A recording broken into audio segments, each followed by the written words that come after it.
पूर्वीच्या काळातील उमेदवार मतदार यांच्यात काय बदल झाला आहे, पूर्वी प्रचार कसा करण्यात येत होता याबाबतची माहिती जाणून घेतली माजी नगराध्यक्ष भास्करराव आंबेकर यांच्याकडून आमचे प्रतिनिधी कैलास फुलारी यांनी। यावेळी ते म्हणाले की पूर्वीचा काळ आणि आजचा काळ याच्यात खूप बदल झाला असून आता राजकारण म्हणजे गटारगंगा झाली असून पूर्वी उमेदवारावर निंदा नालस्ती होत नव्हती। विधानसभेची निवडणूक कुठलीही शिवीगाळ खालच्या स्तराचे आरोप न करता सांस्कृतिक वारसा जपत केली पाहिजे। पक्षाचे विचार पटत नसेल तर लोकांना समजावून सांगण्यात येत होते। मतदारांनी देखील परिवारवाद स्वीकारलेला आहे। खासदार आमदार किंवा नेते कार्यक्रमाला येत नसतील तर तुमच्या परिवारातील मुलाला किंवा घरच्यांना पाठवा असे सांगतात।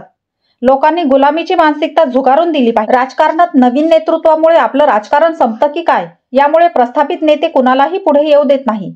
मी माझ्या कार्याचा बोभाटा केला नाही। 2 पक्ष झाल्यामुळे निश्चितच मानसिक त्रास झाला।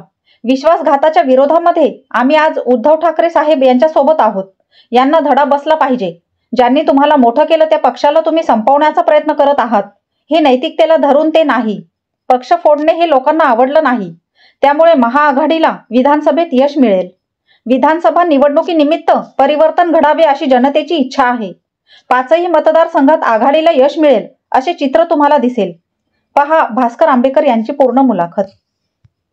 त्यांच्या गारड्यात वावरणारे आणि कुठल्याही पदाची अपेक्षा न बाळगणारे, गेल्या अनेक वर्षापासून राजकीय लाभाच्या पदापासून कायम वंचित असलेले आणि भविष्यात कार्यकर्त्यांच्या अशा इच्छा अपेक्षा आहेत की त्यांना कुठेतरी संधी मिळेल आणि आपलं काहीतरी एक चांगले दिवस येतील आणि मनमोकळ्या गप्पा मारणारे म्हणून भास्कर आंबेकर यांच्याशी आपण आज चर्चा करणार आहोत। आजची राजकीय परिस्थिती आणि त्यांचा एक अनुभव हे पाहता। तुमची जवळपास ही 6वी ते 7वी निवडणूक आहे आमदारकीची, तर तुम्ही कसं बघता म्हणजे तो जुना काळ शिवसैनिकाचा आणि आजचा तुम्ही एक जिल्हा प्रतिनिधी म्हणून? नाही, आता राजकारणामध्ये खूप फरक पडलाय। आणि जेव्हा म्हणजे 1990ची पहिली विधानसभा निवडणूक, पण त्यापूर्वी सुद्धा 85ला स्वर्गीय रूपा पवालांची खरे, तेव्हा इकडे शिवसेना नव्हती 85ला, पण आम्ही कॉलेजमध्ये शिकत होतो आणि स्वर्गीय रूपा पवालांची खरे हे अपक्ष उमेदवार होते आणि त्यांचे मुख्य प्रचारक होतो। आणि म्हणजे 85 पासून आम्हाला विधानसभेच्या निवडणूक आम्ही बघत आलोय। तर जुन्या काळामध्ये पैसा हा एवढा काही महत्वाचा घटक नव्हता, पण आज पैसा हा महत्वाचा घटक झालाय आणि या पैशाच्या ताकदीवरच निवडणुका लढणारे लोक हे मैदानात उतरत असल्या कारणानं म्हणजे पदावर यायचं, प्रचंड भ्रष्टाचार करून पैसा कमवायचा आणि त्या पैशाच्या वापरातून पुन्हा निवडणुका लढायच्या। तर हे जे एक चक्र जे तयार झालं, या चक्रामधून सामान्य माणसांनी बाहेर पडलं पाहिजे। आणि म्हणून मला वाटतं की त्या काळामध्ये ज्या निवडणुका होत्या ज्यामध्ये पैशाचा वापर नसायचा, माणूस बघितला जायचा, विचार बघितला जायचा, कार्यकर्ता सुद्धा कुठल्याही पैशाच्या अपेक्षेविना आपल्या नेत्याचं काम करायचा, ते वातावरण आज दिसत नाही। त्यावेळेची राजकीय परिस्थिती तुम्ही सांगितली की सत्तेतून पैसा आणि पैशातून सत्ता आज ही अवस्था झालेली आहे आणि यामुळेच आज म्हणजे एकतर तोंडावर कंट्रोल नाही कोणाचाही, आरोप करताना लेवल बघितल्या जात नाही किंवा त्याच्या वयाचा मान ठेवला जात नाही, त्यांच्या राजकीय अनुभवाचा मान ठेवला जात नाही। त्यावेळेचे आरोप प्रत्यारोप आणि आजचे म्हणजे याच्यात तुम्ही कशी तुलना करणार? नाही, त्यावेळेसचे आरोप हे विचारांवर असायचे, व्यक्तिगत निंदा नालस्ती वगैरे होत नव्हती।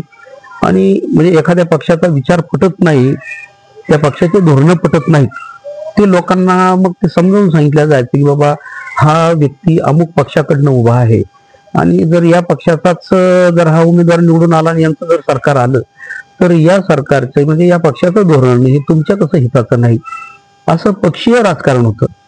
आता काय झालं की प्रत्येक माणसाची व्यक्तिगत निंदा नालस्ती किंवा त्या माणसाचं चारित्र्यहमी या सगळ्या गोष्टी खूप मोठ्या प्रमाणामध्ये आणि म्हणजे एकूण काय माहिती का, चिखल झाला, गटार झाली राजकारणाची। तर सामान्य माणसाला अगदी किळस आलेला आहे, पण तो विचार हतबल आहे। शेवटी करणार काय, त्याला तर मतदान करायचं कोणाला कोणालाही, आणि तो हतबल आहे। तो कार्यकर्त्याची हतबलता ही म्हणजे त्याच घराणेशाही म्हणजे पुढे आली म्हणून झाली असं वाटतं का आपल्याला? नाही, आता घराणेशाही मी काय म्हणतोय की घराणेशाही तर खूप मोठ्या प्रमाणामध्ये वाढली, पण दुर्दैवाने काय लोकांनीही त्याचा स्वीकार केलाय। लोकांनी म्हणजे घराणेशाही फेकून द्यायला पाहिजे आपल्या कर्तृत्वावर आपला उमेदवार निवडला पाहिजे, त्याचं चारित्र्य बघितलं पाहिजे, तो ज्या पक्षाकडनं उभा आहे त्या पक्षाचा विचार बघितला पाहिजे. पण लोक तर असं करतायत की आज मी बघतो की एखादा आमदार जर निवडून आलेला आहे आणि एखाद्या ठिकाणी काही कार्यक्रम आहे तर लोक म्हणतात साहेब तुम्ही या. मग ते म्हणतात बा माझं येणं होत नाही, मी अमुक दिवशी गावाला आहे. मग तुम्ही कमीत कमी मग तुमच्या मुलाला तरी पाठवा ना. पण नाही, मग तुमच्या घरच्यांना कोणाला तरी पाठवा ना. ते असं म्हणत नाहीत की तुम्ही नाहीत ना तुमचा तालुका प्रमुख पाठवा, तुमचा जिल्हा प्रमुख पाठवा. असं होत नाही. म्हणजे अप्रत्यक्षपणे लोक सुद्धा त्याच कुटुंबातला माणूस आल्यामुळं आपलं महत्व वाढल या मानसिकतेमध्ये. तर लोकांनी ही गुलामीची मानसिकता जुगारून द्यायला पाहिजे मला असं वाटतं. राजकारणात आज असं झालंय की एखादा उमेदवार द्यायचा असेल तर त्याची निवडून यायची क्षमता, मग त्यामध्ये जे पहिले तत्वाचं किंवा सिद्धांताचा विषय होता किंवा पक्षाचे ध्येय धोरण, आज तसं राहिलेलं नाही. सकाळी एका पक्षात असतो, संध्याकाळी दुसऱ्या पक्षात असतो आणि निवडून आल्यावर वेगळा गट करतो आणि तिसऱ्या पक्षात जातो. तर हे सगळं जे आपण गटारगंगा सांगितली, तर हे एक तुम्ही त्याला अपवाद आहात. शिवसेना स्थापनापासून ते आज शिवसेनेची पुन्हा त्याचं विभाजीकरण झालेलं आहे, दुसरा गट पडलेला आहे. तर तुमचे पूर्वीचे मित्र आणि त्यांच्या विजयामध्ये तुमचा कायम सिंहाचा वाटा होता, तर ते तुम्हाला सोडून गेले. तर ते त्या पिरियडला तुम्हाला कसं वाटलं किंवा त्या काळात तुम्हाला कसं वाटलं? कसं आहे, मी त्यांच्या सोबत अनेक वर्ष काम केलं. आम्ही महाविद्यालयीन जीवनापासूनच सोबत काम करत होतो आणि राजकारणाच्या माध्यमातून त्याच्या अगोदरच आमची मैत्रीचं एक नातं होतं. पण अनेक वर्ष सोबत काम केलेला व्यक्ती जेव्हा आपल्याला सोडून जातो तर मानसिक थोडा त्रास होतोच ना. आणि त्यामुळं निश्चितपणानं त्यांच्या जाण्याचं वाईट वाटलं. आणि म्हणजे ह्या शहरामध्ये ह्या पक्षामध्ये एक आमच्या दोघांची एक शक्ती होती, आम्ही खूप एकोप्यानं काम करायचो. ती शक्ती दुभंगली, आम्ही वेगवेगळे झालो. पण आता त्यांच्या काय अडचणी होत्या ही सगळ्यांना माहिती आहेत. ते गेले, पण मी मात्र माझ्या पक्षासोबत निष्ठेनं इथंच राहिलो. तुम्ही कायम निष्ठावान राहिलेला आहात आणि कार्यकर्त्यांची एक सुप्त नाराजी तुमच्याविषयी अशी आहे की तुम्ही त्यांच्यावर एकतर्फी प्रेम केलं. त्यांनी तुम्हाला, म्हणजे तुम्ही त्यांच्या विजयामध्ये त्यांच्या प्रत्येक सुखादुःखात जेवढी साथ दिली तेवढी तुम्हाला मिळाली नाही. अगदी तुमचा विधान परिषदेची निवडणूक असो किंवा काल पार पडलेला म्हणजे नगरपालिका अध्यक्षाचा विषय असो, त्यात तुम्हाला कायम त्यांच्याकडून डावलण्याचा प्रयत्न केला किंवा कॉर्नर करण्याचा प्रयत्न केला. ते बघा, हे राजकारण आहे. राजकारणामध्ये कुठल्याही प्रस्थापित माणसाला नवीन माणसाचं नेतृत्व हे डेव्हलप होऊन तो आपला प्रतिद्वंदी होऊन आपलं नेतृत्व त्याच्या हातामध्ये जातं का काय हा असुरक्षेचा भाव असतो. आणि म्हणून हे काही इथंच होतंय असं नाही, हे सगळीकडे होतंय. पण हे असं झाल्यानंतर सुद्धा आपण हिमतीनं ताकदीनं उभं राहणं, लोकांचे आपण कामं करतच राहणं. आणि मला असं वाटतं की माझा असा व्यक्तिगत अनुभव आहे की जर तुम्ही लोकांच्या संपर्कात कायम राहिले, लोकांच्या सुखदुःखामध्ये राहिले, तर तुम्हाला ही जी पदं आहे ती पदं जरी मिळाली नाही तरी तुमचा काही म्हणजे लोकांमध्ये असा काही लॉस होतोय असं नाही. मी कुठल्याही 20 वर्षापासून पदावर नसतानाही या गावातल्या प्रत्येक कार्यक्रमामध्ये निवडून आलेल्या आमदारांच्या नंतर माझं नाव पत्रिकेत असतं. म्हणजे लोकांना मला बोलवावं वाटतं. मग आता मी तर पदावर नाही तरी लोकांना मला का बोलवावं वाटतं? म्हणजे पद नसतानाही तुम्हाला लोकांनी बोलवावं यामध्ये म्हणजे तुमची लोकांमधली प्रतिमा किंवा पदाधिकाऱ्यांना तर सगळंच बोलवतात, तो आमदारांना खासदारांना, पण तुम्ही कुठल्याही पदावर नाही तरी लोक तुम्हाला प्रेम करतात, बोलतात, मान सन्मान देतात. तर हा नैतिकतेचा विजय आहे, हा नीतिमत्तेचा विजय आहे. आणि हे जे मोरल असतं ते, तर मला असं वाटतं की हे कुठल्याही पदापेक्षा मोठं आहे. हे मानणाऱ्यांपैकी एक मी असल्या कारणानं कोण कसं वागलं याला मी महत्व देत नाही. आपण कसं वागायचं, शेवटी काय कोणी कसं वागावं हे आपल्या हातात नाही, पण मी कसं वागायचं हे मात्र माझ्या हातामध्ये आहे. आणि म्हणून त्याला एकतर्फी प्रेम म्हणा काय म्हणा, मी सातत्यानं माझ्या विरोधातही कोणी असो मी कधी त्याचा द्वेष करत नाही, मी प्रेमच करत असतो. तुमचा कायम पिंड हा समाजसेवा आणि गरजवंतांना मदत हा आहे. राजकीय स्वार्थ त्याच्यामध्ये तुमचा, म्हणजे शिवसेनेची जी भूमिका आहे 80% समाजकारण 20% राजकारणाच्या तुम्ही फिट बसता. परंतु तुमच्या काळात झालेला विकास, नगराध्यक्ष पदाच्या कार्यकाळात असेल किंवा त्यापूर्वी तुम्ही नगरसेवक म्हणून होता, आणि तो काळ वगळल्यानंतरचा एक 10-12 वर्षाचा काळ, तर ह्यामध्ये काय असं एरर आलं की तो विकास खुंटला? शेवटी बघा, कुठल्याही गावाचा अगदी घरापासून सुरुवात करा तुम्ही. एखाद्या घराची भरभराट का होती? त्या घराला जर समजा नेतृत्व देणारा कुटुंब प्रमुख जर चांगला असला, तो निर्व्यसनी आहे, कष्टाळू आहे, प्रामाणिकपणानं 2 पैसे जोडतोय, घराचा भरभराट होणार. तसंच शहर असो, त्या शहराला सुद्धा चांगलं नेतृत्व मिळालं, मतदारसंघाला चांगलं नेतृत्व मिळालं, त्या नेतृत्वाच्या मनामध्ये म्हणजे स्वतःच्या स्वार्थापेक्षा जनभावना, लोकांचं हित हा विचार जर असेल तर मला असं वाटतं की मतदारसंघाचा किंवा त्या शहराचा विकास झाल्याशिवाय राहणार नाही. आज इथं काय झालंय की विजन पण महत्वाचं आहे. विजन तर आहेच. विजनाशिवाय तर तुम्हाला दृष्टी असल्याशिवाय तर तुम्ही काहीच कुठलेच काम करू शकत नाही. पण दृष्टी असल्यानंतर इच्छाशक्ती सुद्धा लागते. म्हणजे एखादं काम हे झालं पाहिजे, फक्त ही दृष्टी आहे, मला वाटतंय झालं पाहिजे, पण इच्छाशक्ती नाही तर ते काम होणार नाही ना. आणि म्हणून मला असं वाटतं की मी असताना जी कामं झाली तीच कामं माझ्या नंतरच्या सगळ्यांना सांगावं लागतात. या शहरामध्ये विकासाची जी कामं आहेत, मी तर विरोधी पक्षातला नगराध्यक्ष होतो तरी माझ्या काळामध्ये या शहराच्या विकासाची जी कामं उभी राहिली, अगदी ती जाणण्याच्या नंतर कुठली वीट उभा राहिलेली मला सांगा ना, कुठलं काम झालं? एक त्या महात्मा फुले मार्केटचाच विषय घ्या तुम्ही. ते माझ्या काळात टेंडर झालं होतं त्याचं. दुर्दैवानं ते समजा माझं पद गेलं, नाही तर महात्मा फुले मार्केट एक 4 मजली सुंदर इमारत त्याच्या निविदा सुद्धा झाल्या होत्या आणि त्या रिव्ह्यूवर झाल्या होत्या. पण ती बघा तुम्ही आता इतकी वर्ष झाली, ते उभं राहू शकलं नाही. तुमच्या नंतरचा जो काही विकास झाला समजा, तर तो थेट जनतेतून झाला किंवा प्रशासनाने केला, असं त्याचे काही म्हणजे उदाहरणं नाहीत. परंतु उदाहरणं अशी आहेत आपल्याकडे की प्रत्येक गोष्टीसाठी न्यायालयाचा दरवाजा ठोठावा लागतो. तर पाणी पुरवठा योजना असो किंवा दररोज पाण्याचा विषय असो, शहरातल्या मुताऱ्याचा प्रश्न असो किंवा डिवायडर टाकायचा असो, हे सगळे प्रश्न घेऊन त्याला न्यायालयात जावं लागतं.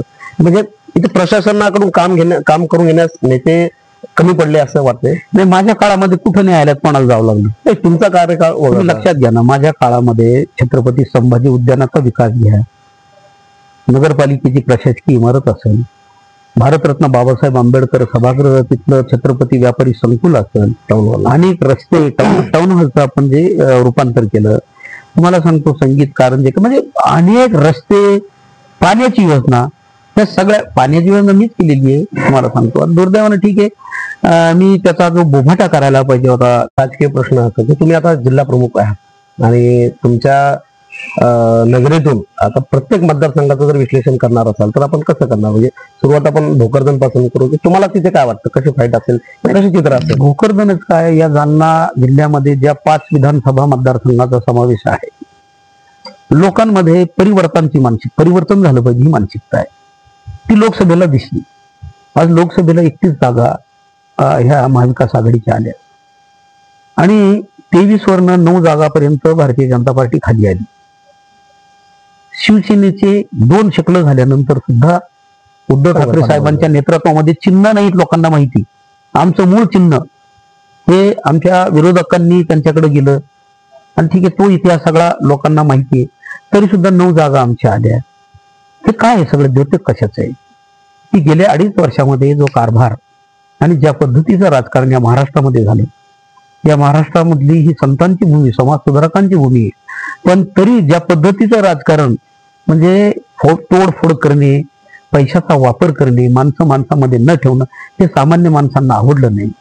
म्हणजे जे मूळ प्रश्न आहेत शेतकऱ्यांच्या, शेतमालाच्या भावांचे असतील, सुशिक्षित बेकारांच्या संदर्भामधला नोकऱ्यांचा विषय असेल, या मूळ प्रश्नांकडे दुर्लक्ष झालं आणि हेच फोडाफोडी, इकडून माणसं तिकडे पळवणं, हे लोकांना आवडलं नाही आणि म्हणून लोकसभेमध्ये त्याचे परिणाम दिसले. तेच परिणाम आता विधानसभेमध्ये सुद्धा दिसतील आणि या जिल्ह्यातील 5ही विधानसभा मतदारसंघामध्ये दिसतील. आता तुमचे विद्यमान जिल्हा प्रमुख ए.जे. बोराडे तिथे उभे आहेत आणि त्यांच्याच विरोधात तुमच्या मित्रपक्ष असलेले काँग्रेसचे जे माजी जिल्हाध्यक्ष, माजी आमदार यांनी दंड ठोपटले, तर त्याचा कितपत परिणाम त्यांच्या याच्यावर होऊ शकतो? नाही, परिणाम काय होणार नाही. त्याचं कारण असं आहे की तुम्ही लक्षात घ्या, महाराष्ट्रामध्ये 288 जागा आहेत. या 288 जागांमध्ये अनेक मतदारसंघामध्ये जे अपक्ष उभं राहतात, महाराष्ट्रामध्ये 10 ते 12 पेक्षा जास्त अपक्ष कधी निवडून येत नाहीत. ते येणारीही ना खूप म्हणजे पश्चिम महाराष्ट्रामधले ताकदवर लोक की ज्यांना समजा 3दा आमदार राहिला, खासदार आहे, सहकारी साखर कारखाने, शिक्षण संस्थांचं नेटवर्क, तरी तिकीट मिळालं नाही असे ताकदवर लोक ते 10-12 त्यांचा समावेश आहे. बाकी अनेक अपक्ष उभं राहतात, अपक्षांच्या पाठीमागं सुज्ञ मतदार जात नाही. आणि म्हणून म्हणजे जरी आमच्या त्या बोराडेंच्या विरोधामध्ये मित्र पक्षाचा उमेदवार जरी उभा राहिला असेल, पण मशाली मागच लोक राहतील हा विश्वास आमच्या मनात आहे. जे तुमचे कालपर्यंत मित्र होते, आज ते विरोधक आहेत, आणि जे विरोधक होते ते तुमचे मित्र आहेत, तर हे मॅनेज करताना काही दडपण मानावर किंवा काही प्रश्न तुमच्या स्वतःला काही याचा मानसिक त्रास होतो. की मानसिक त्रास काय होतो की अनेक वर्ष आम्ही धनुष्यबाणाला मतदान करा, धनुष्यबाण आमचं खरं तर म्हणजे आमचा जीव की प्राण, आणि आम्ही लोकांना म्हणायचं की तुम्ही धनुष्यबाणाला मतदान करा, आणि नियतीनं आणि ह्या विरोधकांनी आमच्या काय वेळ आणली की आम्हाला म्हणावं लागतं की धनुष्यबाणाला मतदान करू नका. हा मग किती मानसिक त्रास होता असं. तुमचे विरोधक होते पंजाब, त्याला तुम्ही आणि ज्यांच्या विरोधामध्ये आम्ही असं ठीक आहे, पण आता काला ये तस्मै नमः आपण म्हणतोय, तर त्या उक्तीप्रमाणे शेवटी पक्षाचा आदेश आणि जे काही आहे, पण ही परिस्थिती कोणी आणली आमच्यावर याचा राग लोकांच्या मनामध्ये. आता निवडणूक शेवटच्या टप्प्यावर आलेली आहे, अगदी 2 दिवसाचा कार्यकाळ आहे आपल्याकडे, तर आरोप प्रत्यारोप जे होत होते म्हणजे अगदी कटेंगे बटेंगे इथपासून ते मंदिर मस्जिद विषय आता थोडासा गळून झाला, पण त्याच्यानंतर मग संविधान आलं, हे आलं. आता जालन्याला एक लोकल असं झालं विषय की एकतर असुरक्षितता आहे, त्यामुळे सेट आहे तो सेफ आहे, पण यांच्या कार्यकाळात 5 वर्षात व्यापारी त्रस्त आहे, सामान्य नागरिक त्रस्त आहे, आणि भयभीत आहे. म्हणजे सुरक्षितता सामाजिक तर नाहीच आहे, परंतु बाकीचे सुद्धा खूप अडचणीचा सामना करावा लागतो. हे बघा, मी म्हणतो, मी असं व्यक्तिगत नाही बोलणार कोणावर, कुठल्याही पक्षाचा लोकप्रतिनिधी असू द्या, त्या लोकप्रतिनिधींनी सामान्यांचा विचार केला पाहिजे. तुम्ही कुठल्या पक्षाचे यापेक्षा जर गावातल्या बाहुबली लोकांना आपण जवळ केलं, तो गुंडागर्दी करतोय, तो सामान्य माणसांना वेठीस धरतोय आणि तो माझा कार्यकर्ता आहे, तर मला असं वाटतं की हे राजकारण हे सामान्यांच्या हिताचं राजकारण नाही. आणि म्हणून सामान्यांनी सुद्धा हा विचार केला पाहिजे की आम्हाला त्रास देणारे जे लोक आहेत ते यांचे पालनहर्ते कोण आहेत, यांना कोणाचं संरक्षण आहे. बऱ्याचदा सामान्य माणूस काय विचार करतो की फलाना पुढारी आहे आणि तो मला खूप चांगलं बोलतो, मला महत्व देतो, कुठेही भेटले की रामराम करतो, पण तो गावातल्या अशा लोकांना सांभाळतोय याचं शल्य त्यालाही असलं पाहिजे. भले तुला आज त्रास झाला, उद्या होऊ शकतो, या प्रवृत्तीचा त्रास उद्या होऊ शकतो.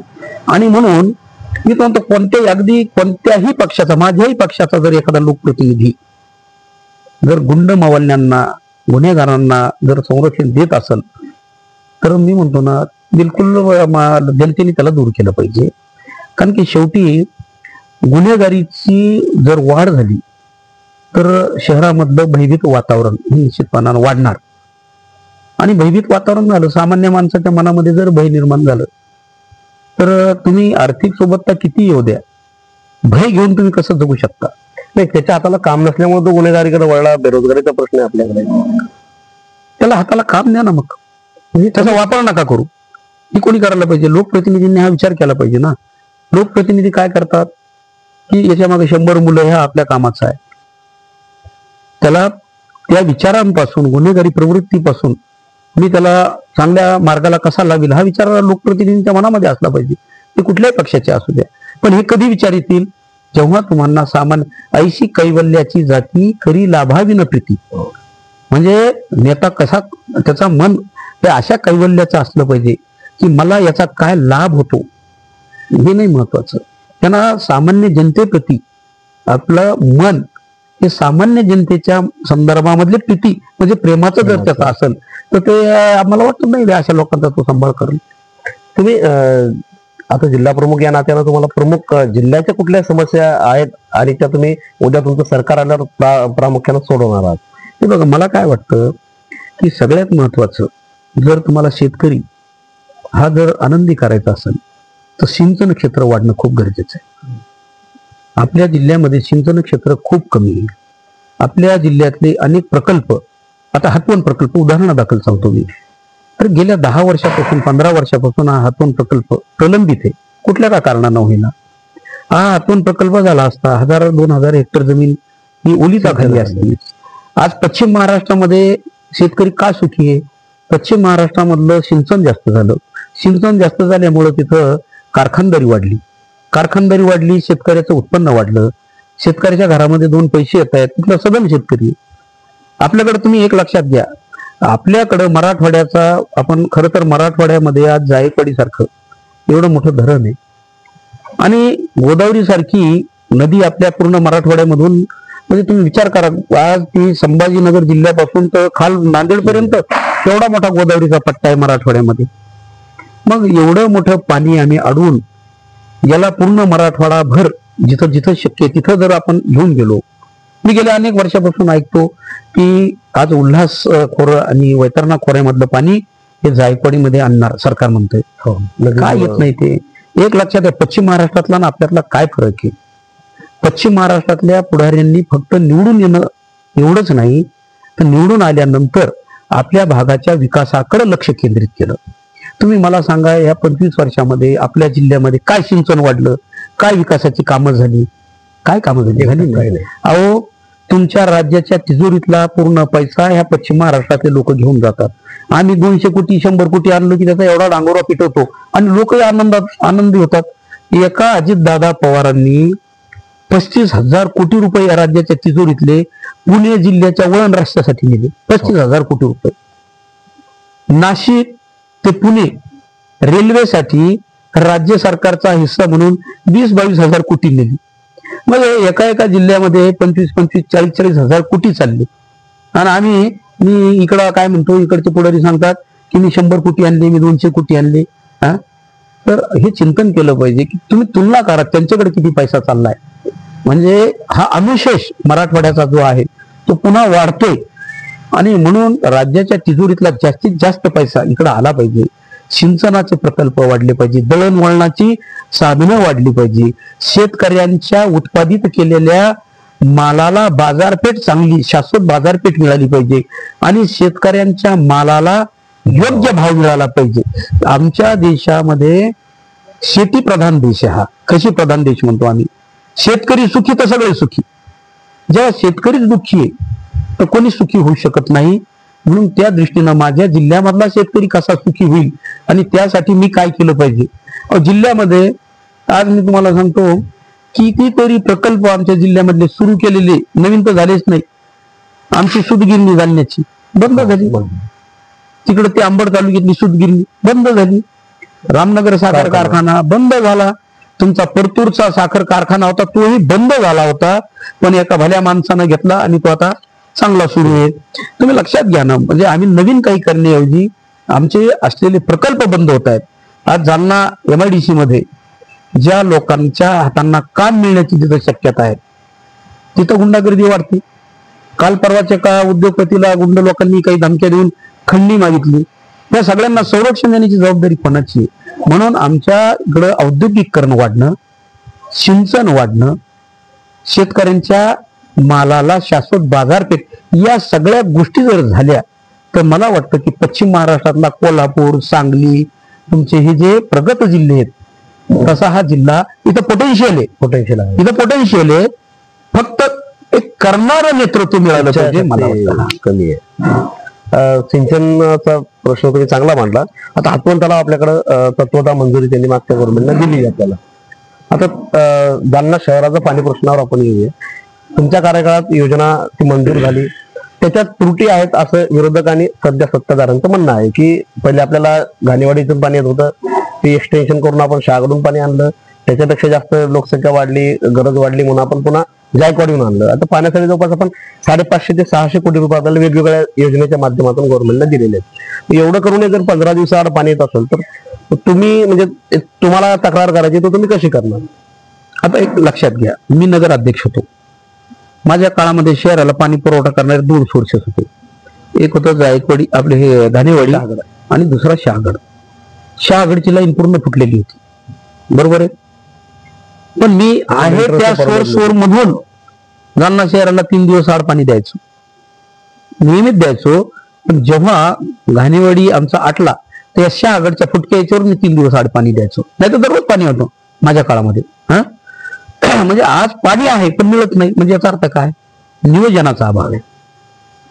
हे काय आहे, नगरपालिकेचं कामकाज हे 2 वर्गामध्ये विभागलेलं आहे. एक विकास कामं आणि दैनंदिन रोजचे. दैनंदिन मध्ये काय तर दररोज होणारी स्वच्छता, दैनंदिन तुम्हाला पाणी द्यायचंय आणि दिवाबत्ती, नागरी सुविधा हा दैनंदिन कामांचा भाग आहे. याच्यामध्ये खूप डिव्होशन द्यावं लागतं, खूप दररोज आढावा घ्यावा लागतो. अहो आपल्याकडे असं होतं की म्हणजे लाईट बिल भरलं नाही म्हणून लाईट डिस्कनेक्ट झाली. अरे कसं डिस्कनेक्ट होतं, माझ्या काळात होत नव्हतं. या सगळ्या गोष्टींवर लक्ष द्यावं लागतं आणि तुमच्याकडे जमा झालेला पैसा कशावर खर्च करायचा त्याची प्रायोरिटी ठरवावं लागते. मला फक्त काहीतरी पर्सेंटेज मिळतात म्हणून मी गुत्तेदारांच्या बिलाला प्रायोरिटी देतोय. मग इकडं माझं लाईट बिल कट झालंय काय, पाणी पुरवठ्यासारख्या अत्यावश्यक गोष्टीचं त्याच्याकडे माझं जर दुर्लक्ष होत असेल तर याचे शेवटी परिणाम हा नागरिकांनाच भोगावा लागतात. काल व्यापारी महासंघाच्या अध्यक्षांना स्पष्ट सांगितलं की जोपर्यंत व्यापारी समाजाचे प्रतिनिधी आतमध्ये होते तोपर्यंत नगरपालिका कायम फायद्यात राहिलेली आहे. रेग्युलर सुविधा पण दिल्या. आम्ही राजकारणाचं व्यापारीकरण केलं नाही, परंतु जेव्हा राजकीय लोक आतमध्ये आले तेव्हा ते त्याचं व्यापारीकरण झालं आणि मग शहराला म्हणजे असुविधा निर्माण झाल्या. हे बघा, हेच सर माझं काय म्हणणं, हे अर्ध सत्य. मी व्यापारी होतो का? तुमचं व्यापारी मी व्यापारी नव्हतो ना. हो म्हणजेच काय, मी तर व्यापारी नव्हतो ना. मग मी व्यापारी नसताना इथं अनेक सुविधा उपलब्ध केल्या. राहिलं नगर परिषदेच्या उत्पन्नाचं, तुम्ही नगर परिषदेचा पूर्ण कार्यकाल इतिहास काढा. माझ्या कार्यकाळामध्ये नगर परिषदेचं उत्पन्न मी प्रचंड वाढवलं. अहो मी तुम्हाला सांगतो की जकात बंद झाल्यानंतर जेव्हा जकात नुकसान भरपाई देण्याचा विषय आला तर माझा कार्यकाळ हा सर्वाधिक, म्हणजे किती द्यायचं नगरपालिकेला, सरकारनं जकात तर बंद केली, यांना नुकसान भरपाई अनुदान द्यायचं, मग ते किती द्यायचं. तर मागच्या 3 वर्षात जे वर्ष सर्वाधिक उत्पन्नाचं आहे ते उत्पन्न बेस धरलं गेलं आणि 1997चं माझं उत्पन्न, मी त्या काळामध्ये 1 वर्षाचा नगराध्यक्ष होतो, 1 लाख रुपये जकात याची ती 2 लाख केली होती मी, आणि माझं उत्पन्न हे सर्वाधिक, म्हणजे मी नगर परिषदेचं अर्थकारण खूप चांगल्या पद्धतीने केलं होतं. आज हा जो पैसा मिळतोय डबल, हे माझ्या या उत्पन्न वाढीमुळे मिळतोय, नुकसान भरपाई अनुदान. म्हणजे असं नाहीये. आणि जे लोकांचा आरोप आहे की बाबा तिथं कोण लोक आहात, ते कोण पाठवतात लोक, मतदानाच्या प्रक्रियेतून येतात ना. मग ही गावाची मानसिकता का बदलली अशी की अगोदर चांगल्या लोकांना समजा ते निवडून देत होते ना, आता का असे, याचं चिंतन खरं तर मग आता ते जनतेनंच केलं पाहिजे की त्या भागाचा बाहुबली जर त्या भागाचा नगरसेवक होत असेल, लोकांनी का निवडून द्यायचा तो, निवडणारी तर जनता आहे ना शेवटी लोकांनी. म्हणून त्या संदर्भामध्ये आपण आता असं म्हणू शकणार नाही की इथं कोण लोक गेले, ते लोकांनीच निवडलेले आहेत, लोकांची निवड चुकली असं म्हणावं लागेल आपल्याला. आपण आता शेवटाकडे जाऊया. तुमचे जुने मित्र आणि आज तुमचे विरोधक असलेले, तुम्ही त्यांच्यावर एक प्रमुख आरोप असा कुठला करतात? आता जे विरोधक आहे आणि जे माझे मित्र होते, मित्र आहेत ते आजही, वैचारिक विरोधक आहे. वैचारिक मैत्री ही कायम असली पाहिजे. मैत्रीमध्ये राजकारण मी ते वेगळ्या पक्षात आहे, मी वेगळ्या पक्षात आहे, म्हणून आमच्या मैत्रीमध्ये कुठलाही काही दुरावा नाही. पण मी प्रामाणिकपणे ज्या पक्षामध्ये राहतो त्याच पक्षाचं काम करतो. त्यांच्या संदर्भामध्ये आरोप मला हे म्हणावं लागेल की खरं तर म्हणजे त्यांना खूप लवकर वयाच्या संधी मिळाली आणि खूप तरुण वयामध्ये ते आमदार झाले, सत्तेत होते, मंत्री होते, पण खूप चुकीच्या लोकांनी थोडं त्यांचा उपयोग केला आणि म्हणून गावाच्या जनतेच्या प्रश्नांकडे त्यांचं दुर्लक्ष झालं. फक्त त्यांना लोकांनी त्यांचं भाऊ तुम्ही असं जे करत गेले आणि त्या मोठेपणामुळं, त्या मोठेपणाच्या त्याच्यात ते गुंतून पडले. त्यांनी लोकांच्या प्रश्नांकडे जे लक्ष द्यायला पाहिजे होतं त्याच्याकडे त्यांनी केलेलं दुर्लक्ष थोडं मला वाटतं की हे त्यांच्याही राजकारणाला घेऊन बसतं आणि जनतेचंही नुकसान करून झालं त्यामुळं. तर हाच माझा आरोप आहे त्यांच्यावर की त्यांनी चुकीच्या लोकांना जवळ करायलाच नव्हतं पाहिजे. काही म्हणजे सर्वच नाहीत पण काही लोक. तर त्यामुळं एका सत्तेभोवतीच त्यांची मानसिकता कायम ठेवली गेली. त्यांनी सत्तेभोवतीच लक्ष जास्त केंद्रित केलं. ठीक आहे, राजकारणातला प्रत्येक माणूस सत्तेचा विचार करतो, पण सत्ता प्राप्तीनंतर या सत्तेचा वापर ज्यांच्यासाठी करायचा आपल्याला ज्यांनी निवडलं त्याकडे त्यांनी केलेलं दुर्लक्ष थोडं जालना शहराबद्दल एक असं म्हणजे लोकांच्या कमेंट्स आहेत, लोकांचं असं एक प्रतिक्रिया आहे की निवडणुकीपुरते हे दोघे आज जे विरोधक आहेत समोरासमोर, हे फक्त निवडणुकीच्या 15 दिवस विरोधक असतात. त्यानंतर कुठल्याही सत्तेचा वाटा घ्यायचा तर जिल्हा बँक असो, जिल्हा परिषद असो, नगरपालिका असो, हे दोघे एकत्र येतात आणि तिसरा या दोघांच्या मध्ये येऊन याची ते काळजी घेतात. हा लोकांचा काही अनुभव असेल, लोकांनी घेतलेला अनुभव आहे, लोकांच्या अनुभवावर लोक बोलत असतात. या संदर्भात मी काही अधिक वाक्य सुज्ञ लोक आहेत म्हणजे बरोबर बोलतो. पण मला असं वाटतं की दोघे वेगवेगळ्या पक्षाचे आहेत. आता राजकारणातले माणसं आपल्या आपल्या याच्यासाठी कधी जिल्हा बँक असो, ही लोक कधी एक होतील, कधी वेगळे होतील, होत आता राजकारणात चालतंय. म्हणजे गंगाधरी शक्तिमान आणि शक्तिमानी गंगाधर अशा लोक आता जे तिसरे उभे आहेत त्यांचा आरोप आहे तसा. पण शेवटी हे बघा, एक लक्षात यांचं महत्व नसतं. हे ज्या पक्षांना बिलॉंग करतात त्या पक्षासाठी आम्ही काम करणारे लोक आहे, आम्ही व्यक्तीसाठी नाही. आम्ही राज्यामध्ये कुठल्या पक्षाचं सरकार असलं पाहिजे, त्या पक्षाची विचारधारा, त्या पक्षाचे धोरणं याला महत्व देत असल्या कारणानं आम्ही प्रामाणिकपणानं ज्या पक्षामध्ये राहतो त्या पक्षाचं काम करतो. तुम्ही एक राजकीय प्रतिनिधी आणि विद्यमान जे आमदार आहेत कैलास गोरंट्याल यांचे प्रतिनिधी म्हणून तुम्ही मतदारांना काय आवाहन करणार आहात? मी मतदारांना आव्हान हे करेल की हे बघा, आता मी तुम्हाला आधीच सांगितलं की दोन्ही उमेदवार माझ्याबरोबरच कॉलेजला शिकलेले दोघे. दोघांनाही मी कधीच देशाचं राजकारण केलं नाही. मी अगदी म्हणजे गोरंट्यालच्या विरोधामध्ये मी विधानसभा लढलो, पण शेवटपर्यंत आम्ही हसत खेळत निवडणूक लढलो. एकाही व्यक्तीचं दुसऱ्या व्यक्ती बरोबर थोडाही शिवीगाळीचा सुद्धा एक कल्चर्ड पॉलिटिक्स ज्याला म्हणू आपण, तर हा नैतिक. आणि खोतकरांबरोबर तर माझी महाविद्यालयीन जीवनापासूनची अगदी घरोब्याचे संबंध, मैत्री होती. पण तुमचा जो प्रश्न आहे, काय प्रश्न होता तुमचा? गोरंट्याल यांचे प्रतिनिधी म्हणून गोरंट्यालचे प्रतिनिधी सुरुवातीला सांगितलं तुम्हाला की राज्याच्या राजकारणामध्ये ज्या पद्धतीनं सामान्य माणसांना सत्तेमध्ये आणण्याचं काम बाळासाहेबांनी केलं, शिवसेना पक्षानं केलं, आणि हेच सामान्य माणसं जेव्हा सत्तेत आले आणि ज्यांनी आपल्याला मोठं केलं त्यांचा विश्वासघात केला, तर या विश्वासघाताच्या विरोधामध्ये राजकारण आम्ही आज उद्धव साहेबांच्या बाजूने करतोय. की यांना धडा बसला पाहिजे की ज्यांनी तुम्हाला मोठं केलंय त्या पक्षालाच तुम्ही संपवायला निघाले, त्या पक्षाचं चिन्ह घेऊन गेले, त्या पक्षाचं नाव घेऊन गेले, तर ही नीतिमत्तेला धरून नाही. म्हणजे एखाद्याला घर सांभाळायला जर दिलं, त्यानंच घराचा ताबा घ्यायचा, तर हे न पटणार आहे.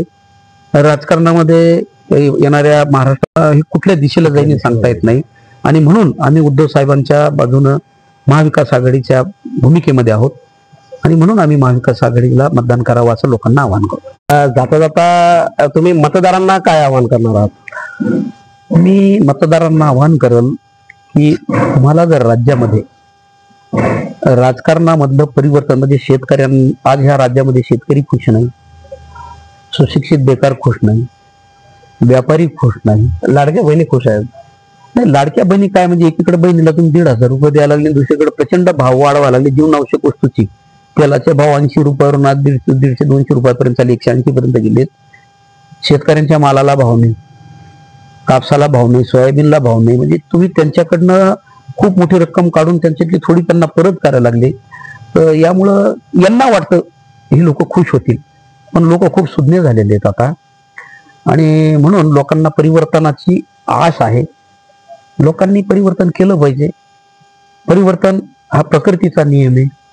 शेवटी जो तुम्हाला चांगलं काहीतरी देऊ शकेल तुम्ही त्या बाजूने उभं राहिलं पाहिजे.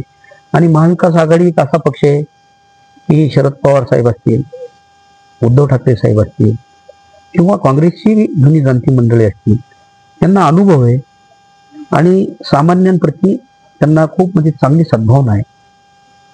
असं चुकीचं विचारधारा म्हणजे आज जे चालू आहे की भावनिक मुद्द्यांवर राजकारण न करता पोटा पाण्याच्या, आपल्या मुलाबाळांच्या भवितव्याचं राजकारण हे पक्ष करत असल्या कारणानं या पक्षाला मतदान करावं असं मी आव्हान लोकांना करेन. माझं कसं आहे. हे होते भास्कर आंबेकर, स्पष्ट वक्ते आणि जे त्यांच्या ओठात आहे तेच त्यांच्या पोटात आहे असं आता त्यांच्या बोलण्यातून आपल्याला जाणवलंय.